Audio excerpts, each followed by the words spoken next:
Tribute to nature. The earth has been healing itself while when lockdown begins. We all are sacrificing because of what? The only one, COVID 19. Have you ever listened that dolphins are enjoying in the bank of Ganga?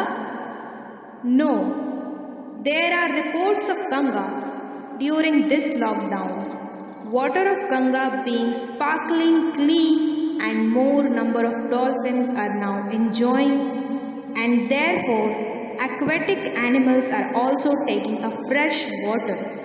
The Himalayas are getting visible from the towns in Punjab. During the last year report, there is a big ozone layer is having a big hole. But now, what is that ozone layer is sealing? Isn't it is the good thing? Air quality index improving significantly. Birds were singing in our cities like one of the most polluted cities, Delhi, Mumbai, Patna.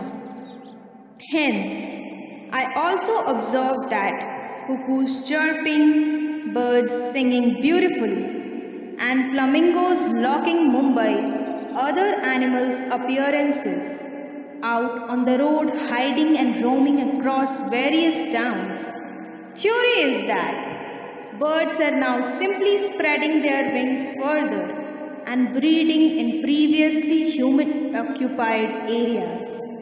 More birds are being documented by citizens under lockdown.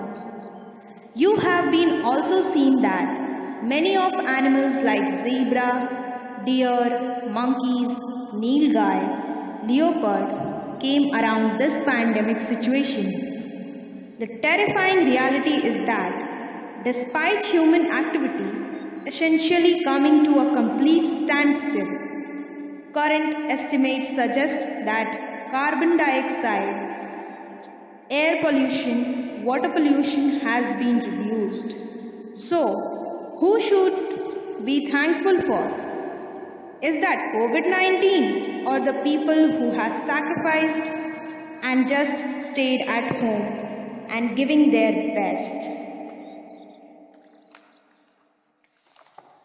हंसी आपकी कोई चुरा ना पाए, आपको कभी कोई रुला ना पाए, खुशियों की दीप ऐसा जलाए जिंदगी में कि कोई कोविड और तूफान भी उसे बुझा ना पाए. धन्यवाद. Thank you.